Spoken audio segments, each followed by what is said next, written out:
Hello, my name is Hassan Sorrells, and this is the Leadership Lessons from the Great Books podcast, episode number 55, with our play today, continuing our jog through the world of William Shakespeare, the basis for the 1999 romantic comedy, 10 Things I Hate About You. Today on the podcast, The Taming of the Shrew, by William Shakespeare.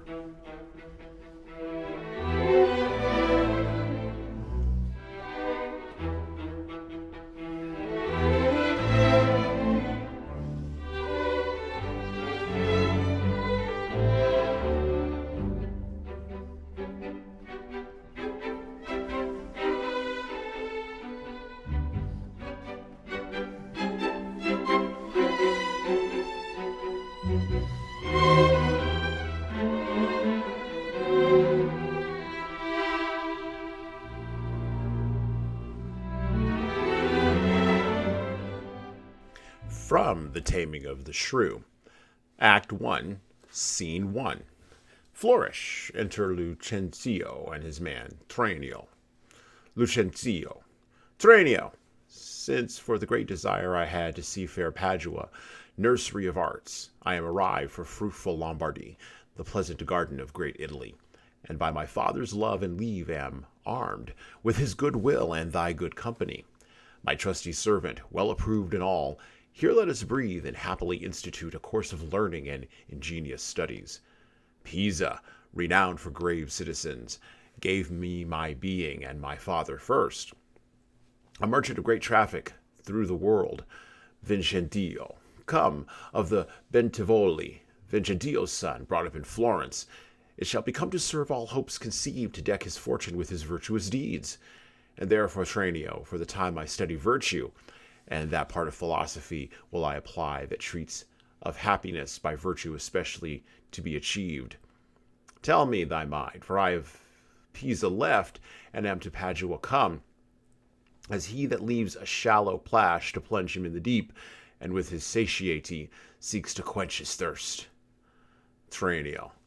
Mi perdonato, gentle master mine, I am in all affected as yourself, glad that you thus continue your resolve to suck the sweets of sweet philosophy.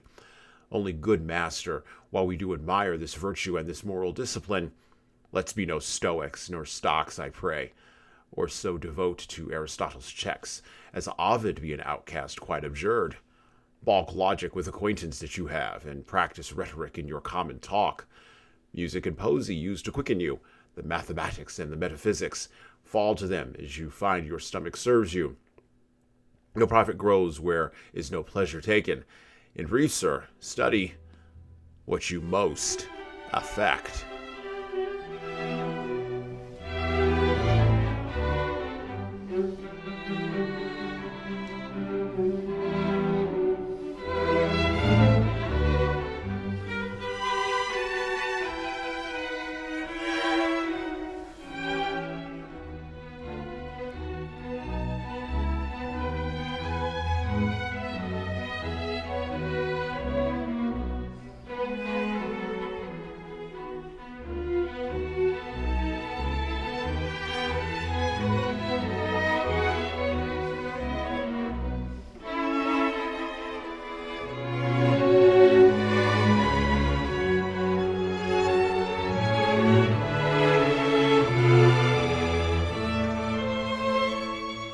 From the Folger Shakespeare Library Edition, The Taming of the Shrew.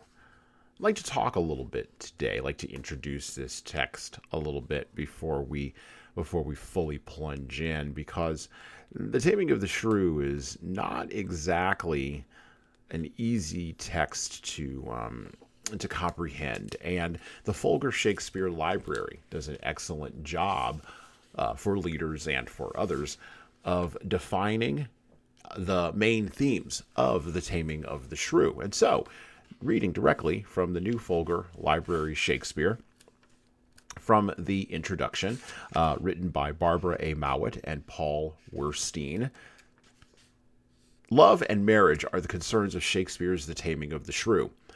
The play offers us some strikingly different models of the process of attracting and choosing a mate, and then coming to terms with the mate one has chosen. Some of these models may still seem attractive to us, some not. Lucentio's courtship of and marriage to Bianca are prompted by his idealized love of an apparently ideal woman. When she first appears, Bianca is silent and perfectly obedient to her father. Lucentio then speaks of her as if she were a goddess come to earth. Because her father denies all men the opportunity to openly court Bianca, Lucentio spontaneously throws off his social status as a gentleman in order to disguise himself as a lowly tutor, the only kind of man that Bianca's father, Baptista, will let near her. All that matters to Lucentio is winning Bianca's heart. To marry her, even in secret and in shared defiance of her father, is surely, he believes, to be happy. An alternative style of wooing adopted by Petruchio in quest of Catherine is notably free of idealism. Petruchio is concerned with money. He takes money from all Bianca's suitors for wooing her older sister Catherine, who, Baptista has dictated, must be married before Bianca. When Petruchio comes to see Catherine, he first arranges with her father the dowry to be acquired by marrying her. Short of the money, Petruchio is ready to marry Catherine even against her will. Catherine is the Shrew, named in the play's title, and according to all the men but Petruchio, her bad temper denies her the status of ideal woman, accorded Bianca by Lucentio. Yet, by the end of the play, Catherine, whether she has been tamed or not, certainly acts much changed. Petruchio then claims to have the more successful marriage. But is the marriage of Petruchio and Catherine a superior match? Have they truly learned to love each other? Or is it based on terror and deception? Terror and deception. You know, it's really interesting when we think about the beguiled, when we think about people who are self-deceived. Leaders very often drink their own Kool-Aid in relationships with their followers and with the organizations and systems that they serve. They fall in love, they create a match, a marriage, such as it were, between themselves and the organization, or themselves and the followers, and then the gloves come off. And then we get to see who really wins and who really loses. Women, in particular, in leadership roles, and this is one of the things that we will get from reading The Taming of the Shrew today on the podcast. Women in leadership roles tend to struggle for a whole variety of reasons, but primarily because of agency. Either their agency is taken away, as we saw in Mrs. Dalloway, on our episode on Mrs. Dalloway, or agency has to be cleverly extracted from male patriarchy, as we saw in our episode number 41 on Jane Austen and the annotated persuasion. For female leaders, they tend to walk the line between these two types of abysses, either extraction or lack thereof of agency. And yet, there is a third way. It is the way of agency. It is the way of self-control. It is the way of recognizing the land and the game that they are in, and neither being beguiled, but being the beguiler, and not being self-deceived, but instead being the one who deceives. Catherine and Bianca, The Taming of the Shrew, and what it has to say about agency. All that and more today on the podcast.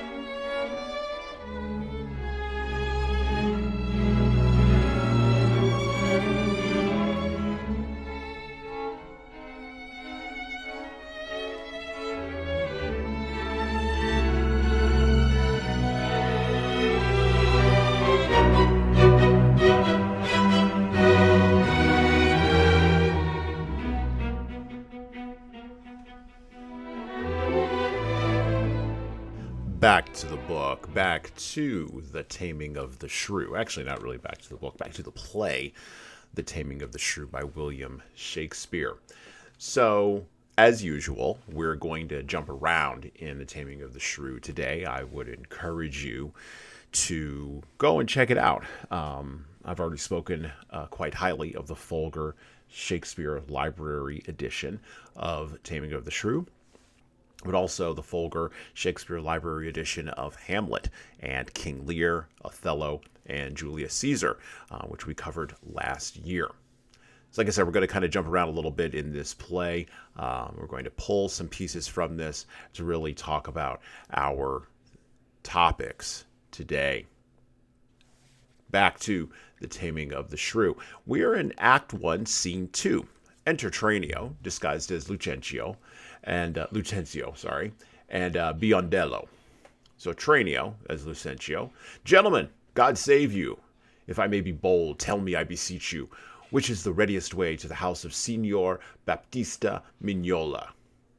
Biondello. He that has the two fair daughters? Is that who you mean? Tranio. Even he, Biondello.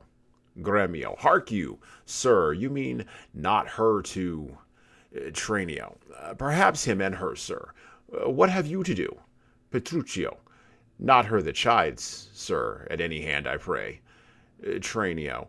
I love no chiders, sir. Biondello. Let's away. Lucentio. Well begun, Tranio. Hortensio. Sir, a word ere you go. Are you a suitor to the maid you talk of, yea or no? Tranio. And if I be, sir, isn't any offence? Gremio. No, if without more words you will get you hence. Tranio. Why, sir, I pray, are not the streets as free for me as for you? Gremio. But so is not she. Tranio. For what reason, I beseech you? Gremio. For this reason, if you'll know, that she's the choice love of Signor Gremio. Hortensio. That she's the chosen of Signor Hortensio. Tranio. Softly, my masters, if you be gentlemen, do me this right, hear me with patience. Baptista is a noble gentleman, to whom my father is not at all unknown, and were his daughter fairer than she is, she may more suitors have, and me for one. Fair Lida's daughter had 1,000 wooers, then well one more may fair Bianca have, and so she shall. Lucentio shall make one, though Paris came in hope to speed alone. Gremio. What? This gentleman will out-talk us all. Lucentio. Sir, give him head. I know he'll prove a jade. Petruchio. Hortensio. To what end are all these words? Hortensio to Tranio. Sir, let me be so bold as to ask you, did you ever yet see Baptista's daughter? Tranio. No, sir, but here I do that he hath two, the one as famous for scolding tongue, as the other for beauteous modesty. Petruchio. Sir, the first's for me, let her go by. Gremio. Yea, leave that labor to great Hercules, and let it be more than Alcides 12. Petruchio. To Tranio. Sir, understand you this of me in sooth, the youngest daughter whom you hearken for, her father keeps from all access of suitors, and will not promise her to any man, until the elder sister first be wed. The younger then is free, and not before. Tranio. If it be so, sir, that you are the man, must stand us all and me amongst the rest, and if you break the ice and do this feat, achieve the elder, set the younger free. For our access, whose hap shall be to have her, will not so graceless be to ingrate. Hortensio. Sir, you say well, and well you do conceive, and since you do profess to be a suitor, you must, as we do, gratify this gentleman to whom we all rest generally beholding. Tranio. Sir, I shall not be slack in sign whereof. Please you, we may contrive this afternoon, and quaff carouses to our mistress's health, and do as adversaries do in law. Strive mightily, but eat and drink as friends.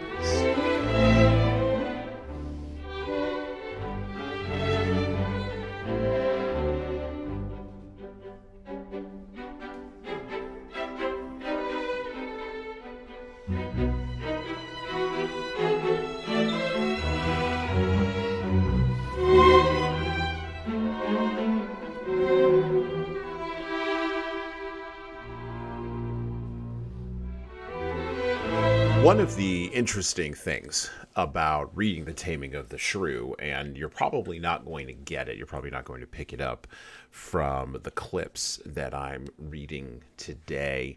You actually have to go and experience the entire 5-act play. in and of itself. And I would recommend listening to it or watch it being performed. And one of the things that you wind up picking up from the play itself is the nature of wordplay in Shakespeare's writing, and the nature of wordplay and the nature of sort of Old English and how that all came together in Shakespeare's theater.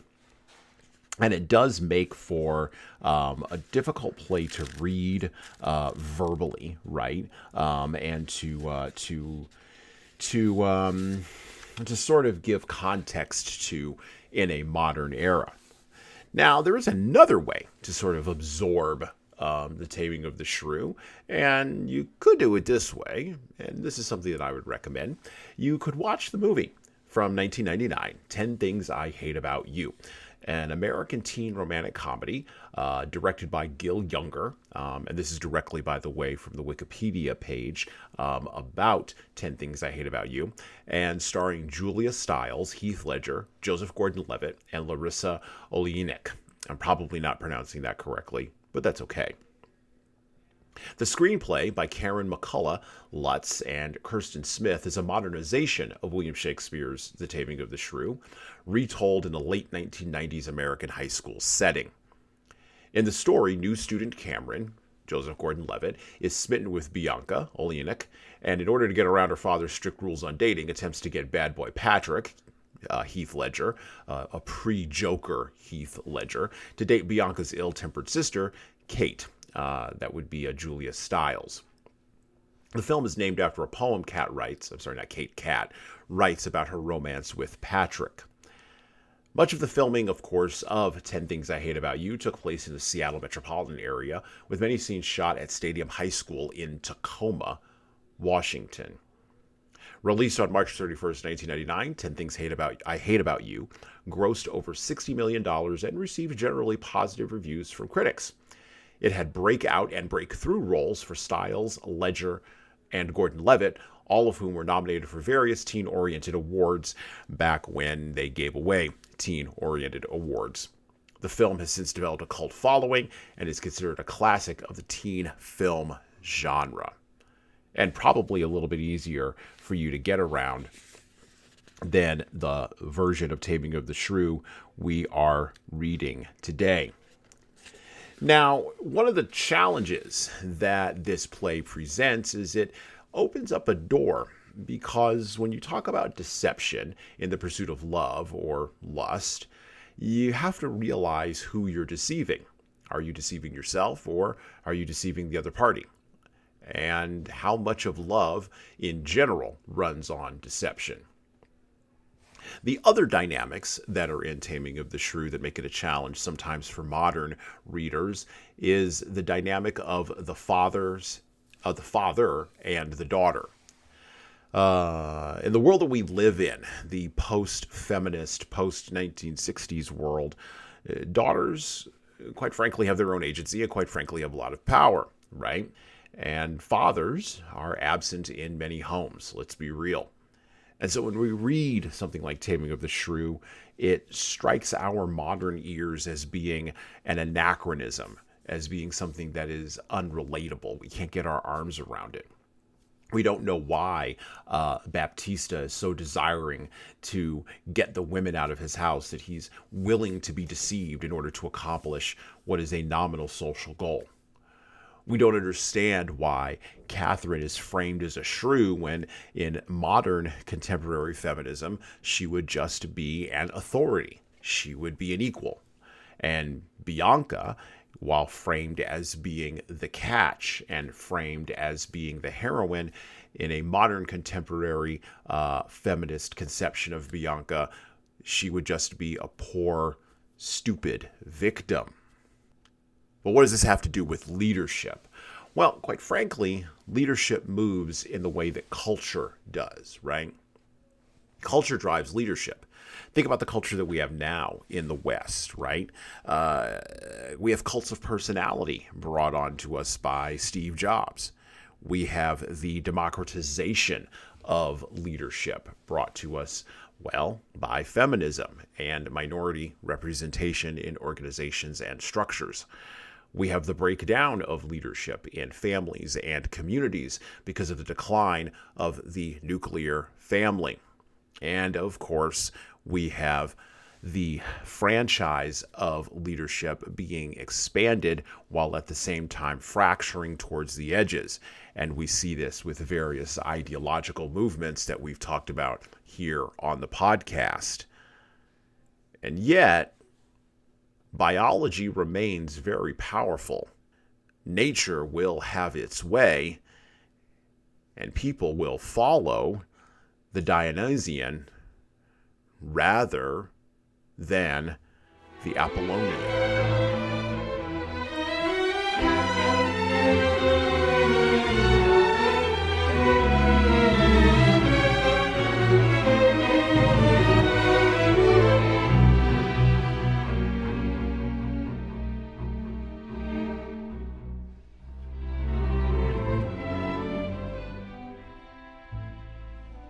Back to the play, back to the Taming of the Shrew. Act 2, Scene 1.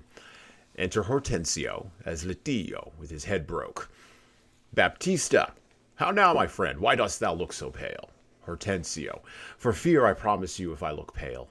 Baptista, what, will my daughter prove a good musician? Hortensio, I think she'll sooner prove a soldier. Iron may hold with her, but never lutes. Baptista, why then canst not thou break her the lute? Hortensio, why no, for she hath broke the lute to me. I did but tell her she mistook her frets, and bowed her hand to teach her fingering, when, with a most impatient devilish spirit, frets you call these? Quoth she, I'll fume you with them. And with that word she struck me on the head, and through the instrument my pate made way, and there I debate a while, as on a pillory, looking through the lute, while she did call me a rascal fiddler, and twangling jack, with 20 such vile terms, as she had studied to misuse me so. Petruchio, now by the world, it is a lusty wench. I love her 10 times more than e'er I did. Oh, how I long to have some chat with her. Baptista to Hortensio, well, go with me, and be not so discomfited. Proceed in practice with my younger daughter. She's apt to learn, and thankful for good turns. Signor Petruchio, will you go with us, or shall I send my daughter Kate to you? Petruchio, I pray you do. I'll attend her here. All but Petruchio exit. And woo her with some spirit when she comes. Say that she rail, why then I'll tell her plain she sings as sweetly as a nightingale. Say that she frown, I'll say she looks as clear as morning roses newly washed with dew.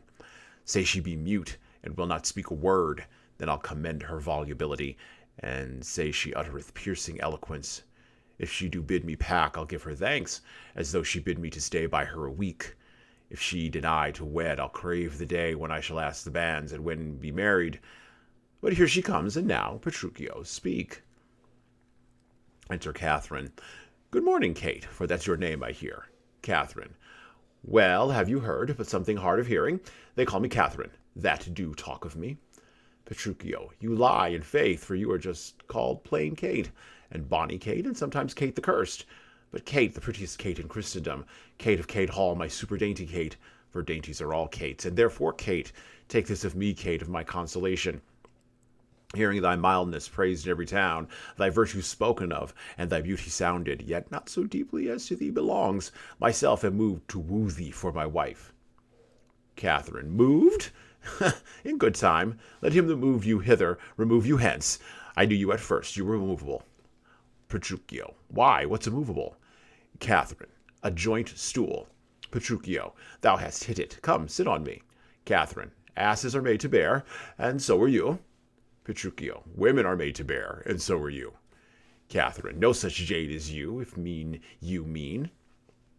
Petruchio. Alas, good Kate, I will not burden thee, for knowing thee to be but young and light. Catherine. Too light for such a swain as you to catch, and yet as heavy as my weight should be. Petruchio. Should buzz. Catherine. Well taken, and like a buzzard. Petruchio. Oh, slow-winged turtle, shall a buzzard take thee? Catherine. For a turtle, as he takes a buzzard. Petruchio. Come, you wasp. Faith, you are too angry. Catherine. If I be waspish, best beware my sting. Petruchio. My remedy is then to pluck it out. Catherine, nay, if the fool could find where it lies. Petruchio, who knows not where a wasp does wear his sting?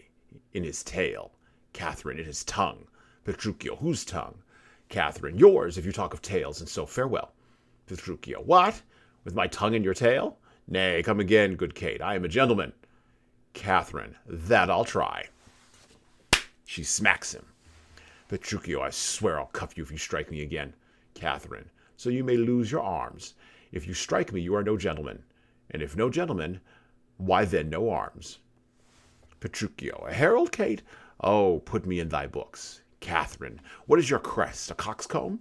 Petruchio, a combless cock, so Kate will be my hen. Catherine, no cock of mine.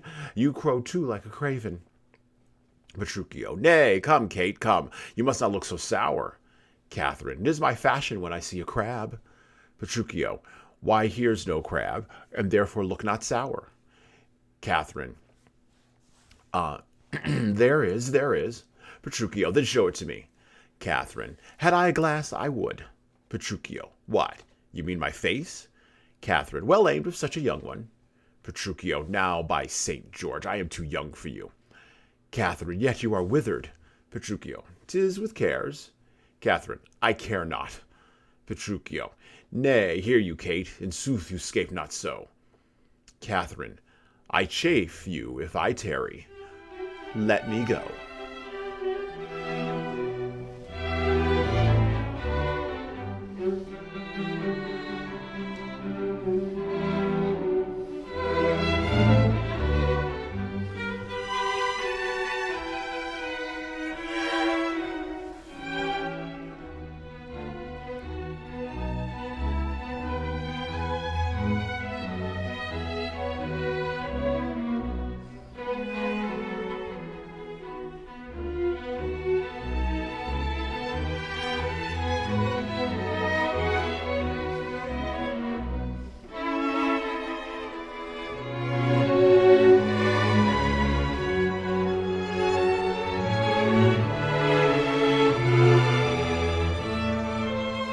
And in that little piece right there, we stumble upon one of the challenges of reading Shakespeare on the podcast, and that is in wordplay, language, and how that lands in the modern ear. And so something that might be a little bit helpful for us, I'm going to read a long section here from the Taming of the Shrew, the Folger Shakespeare Library edition in the front of that edition, on Shakespearean wordplay.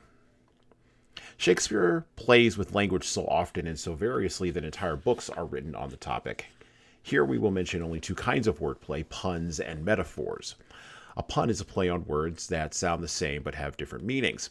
In the Taming of the Shrew, the scene that introduces us to Petruchio includes a long argument between Petruchio and his servant Grumio that turns on the word knock and the phrase knock me, by which Petruchio means knock for me on the gate, but which Grumio interprets as hit me.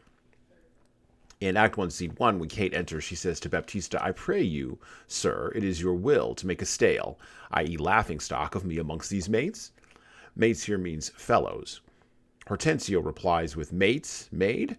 How mean you that? No mates for you, unless you were of a gentler, milder mold, where mates means husbands. The first scene between Kate and Petruchio is built around a whole series of puns, beginning with puns on the name Kate. Delicacies are known as Kates, and by the way, pause. We saw that in our sample that we read just there. Back to the book. And including puns on sounded, movables, bear, light, take, crest, crab, arms, and tail, T-A-L-E, and tail, T-A-I-L. In the glosses to this text, puns are often indicated by numbered meanings. For example, crab is glossed as crab apple or sour-faced person. In all of Shakespeare's plays, one must stay alert to the sounds of words and to the possibility of double meanings. In the Taming of the Shrew, many scenes are funny only if we hear the puns. A metaphor is a play on words in which one object or idea is expressed as if it were something else, something with which it shares common features. The Taming of the Shrew is not rich in metaphoric language, but at one point when Petruchio describes his method of taming Kate, he uses a metaphor in a powerful and significant way. And I quote, My falcon now is sharp and passing empty, and till she stoop she must not be full gorged, for then she never looks upon her lore. Another way I have to man my haggard, to make her come and know her keeper's call. That is, to watch her as we watch those kites that bait and beat and will not be obedient. Close quote. Here, in an extended metaphor, Kate is a falcon being tamed by its master, a quote-unquote haggard, a female hawk, being manned and being made to stoop. The language is taken from manuals for the training of hawks, and the metaphor works out in careful detail Petruchio's image of himself as a trainer, and Kate as the hawk he is taming.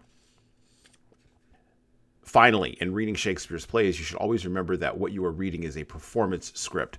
The dialogue is written to be spoken by actors who at the same time are moving, gesturing, picking up objects, weeping, and shaking their fists. Some stage action is described in what are called stage directions, and some is suggested within the dialogue itself. Close quote from the Folger Shakespeare Library edition of The Taming of the Shrew.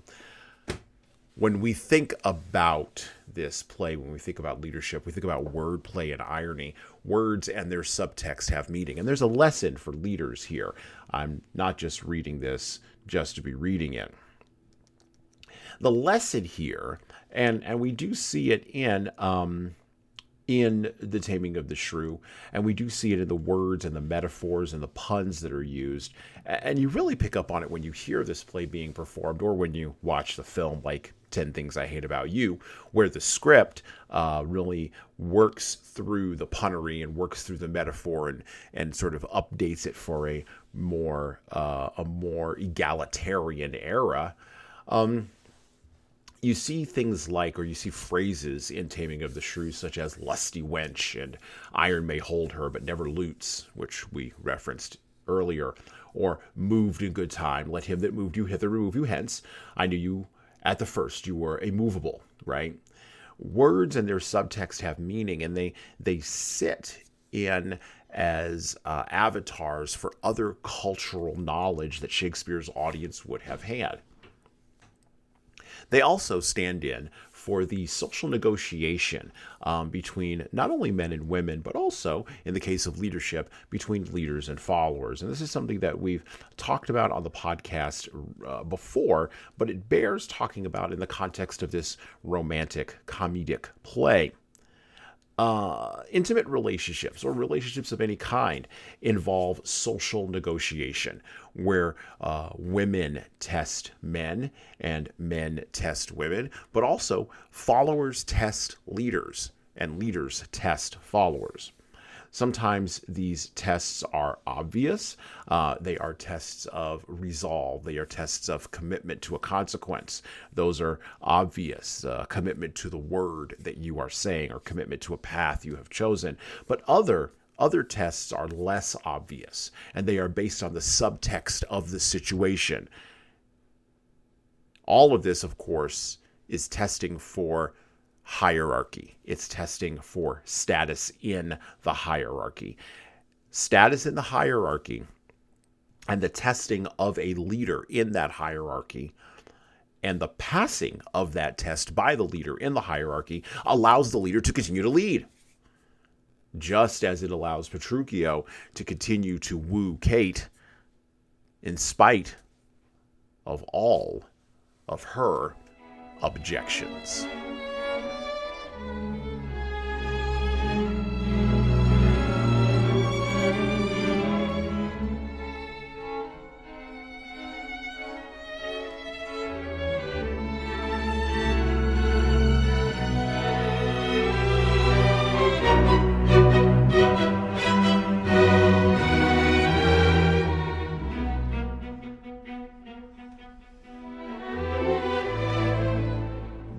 Back to the play, back to The Taming of the Shrew. We're going to wrap up here and roll into talking about how we can use this information or how we can use insights from this seemingly lighthearted romantic comedy to better ourselves as leaders.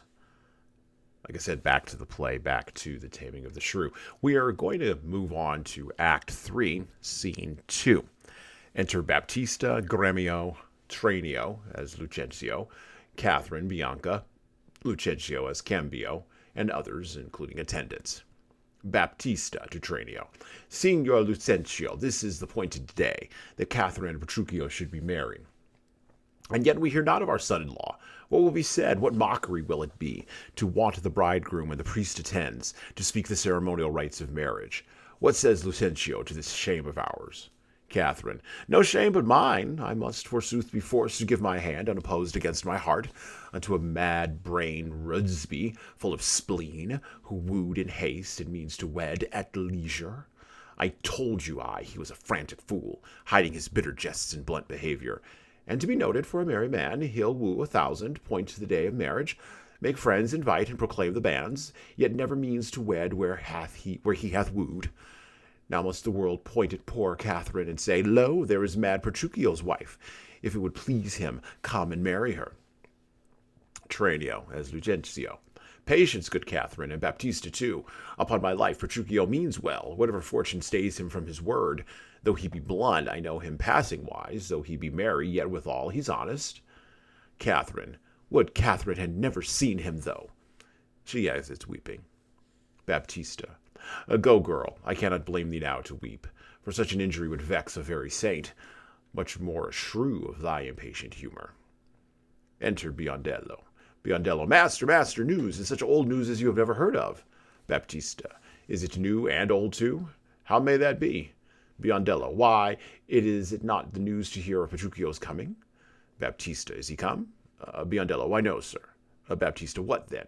Biondello. He is coming. Baptista. When will he be here? Biondello. When he stands where I am and sees you there. Tranio, as Lucentio. But say, what to thine old news? Biondello. Why, Petruchio is coming in a new hat and an old jerkin, a pair of old breeches thrice turned, and a pair of boots that have been candle cases, one buckled, another laced, an old rusty sword taken out of town armory with a broken hilt, and chapless, with 2 broken points. His horse hipped with an old mothy saddle and stirrups of no kindred, besides possessed with the glanders, and like to Mose in the chine, troubled with the lampus, infected with the fashions, full of windgalls, sped with spavins, rayed with the yellows, past cure of the fives, stark, spoiled with the staggers, begone with the boots, swayed in the back, and shoulder shot and near-legged before, and with a half-checked bit and a headstall of sheep's leather, which, being restrained to keep him from stumbling, hath been often burst, and now repaired with knots. One girth 6 times pieced, and a woman's crupper of velour, which hath 2 letters for her name, fairly set down in studs, and here and there pieced with pack thread. Baptista. Who comes with him? Biondello. Oh, sir, his lackey, for all the word caparisoned, like the horse, with a linen stock on one leg, and a kersey boot-hose on the other, gartered with a red-blue list, an old hat, and the humour of 40 fancies pricked in for a feather. A monster, a very monster in apparel, and not a Christian footboy or a gentleman's lackey. Tranio, as Lucentio. 'Tis some odd humour pricks him to this fashion, yet oftentimes he goes but mean apparelled. Baptista. I'm glad he's come, howsoever he comes. Biondello. Why, sir, he comes not. Baptista. Didst thou not say he comes? Biondello. Who? That Petruchio came? Baptista. Aye, that Petruchio came. Biondello. No, sir, I say his horse comes with him on his back. Baptista. Why, that's all one.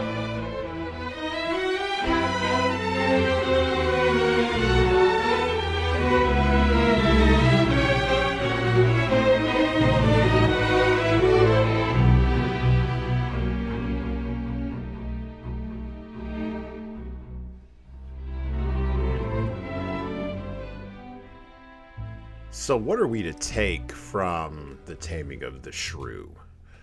What are we to take from a play that was turned into a very successful high school teen comedy, but now approaching 25 years ago? What are we to take from a story that befuddles us as moderns? Because if you called a woman a shrew these days, you probably get canceled.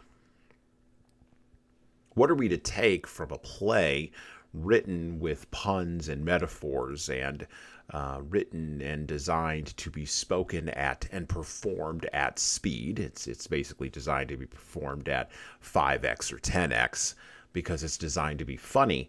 And it's also designed for people with longer attention spans who had nowhere else to go and, quite frankly, nothing else to do. The Taming of the Shrew stands out, along with maybe As You Like It and The Merry Wives of Windsor, as being one of Shakespeare's more difficult plays to kind of get a hold of and kind of get our arms around, and one I suspect that over the course of many years will probably be ignored more and more. We have to cancel the past to satisfy the present, whether we want to acknowledge that that's what we're doing or not. And they may have paved over paradise and put up a parking lot, but quite frankly, in this case, they probably should bulldoze the parking lot and plant some flowers. There are things to learn from Taming of the Shrew, things about social negotiation, things about being beguiled and being deceived and being self-deceived, things about agency and social roles, being trapped in places. And by the way, Petruchio and Hortensio and even Baptista are all trapped by their social roles too. Yeah, they may have designed them, or other people may have designed them for them, but these social roles have been around a long time. Patriarchy, gonna patriarchy, right? Relationships test people, and they test leaders most of all. The past tests leaders, particularly a past that maybe we are uncomfortable staring at, we are uncomfortable acknowledging, we're uncomfortable dealing with in a really meaningful way. It's really interesting. I was going to have a co-host on this podcast today to talk about Taming of the Shrew, and even he admitted getting through the text was kind of difficult. We live in a post-literate culture, and by what I mean by that is our literacy has moved away from being focused on words and concepts and ideas. It has moved away from that, and in a lot of ways we are regressing towards a pagan mean of images, memes, videos, and pictures, laughing GIFs and emoticons that stand in as avatars for us. This is why the metaverse will probably, if it ever really takes off, be really attractive to folks, as will virtual reality, because it's just the next step down the visual literacy road. And yet, there are still people of the book, and I'm not just talking about Jews and Christians and Muslims. This is not just a religious statement. But the people of the book, the people who read books, are increasingly going to be seen as the elite. They're going to increasingly be seen as anachronistic in a world that has moved on. Kind of like leaders who read Shakespeare, particularly readers who read The Taming of the Shrew, and attempt to pull something from it that they can apply to their real lived leadership lives, even in these complicated yet visually stunning times in which we live. And well, that's it for me.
Listen and subscribe to the Leadership Lessons from the Great Books podcast on all the major podcast players that you listen to podcasts on, including iTunes, Stitcher, Google Podcasts, and even Spotify.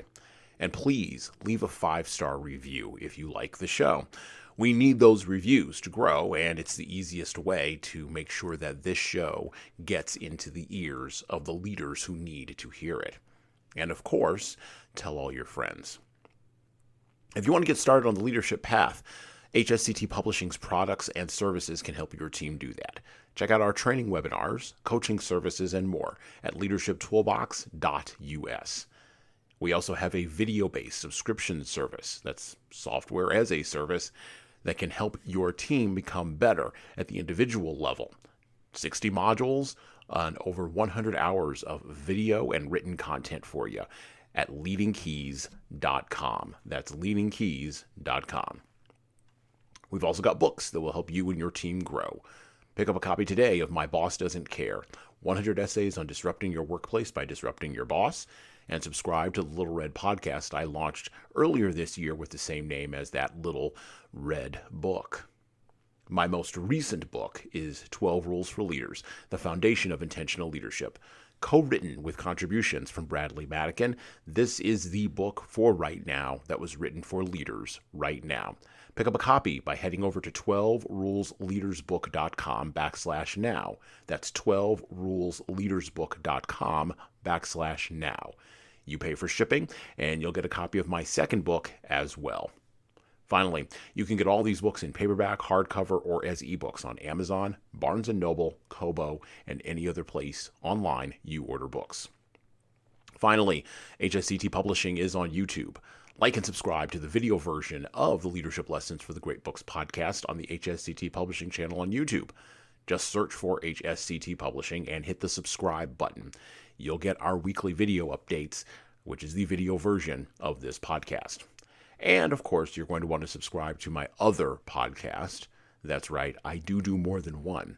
The Hey Sansorels Presents audio experience, where I talk more casually with a broader range of people about all matters that matter in the world today, from arts all the way to analytics. All right, that's it for me.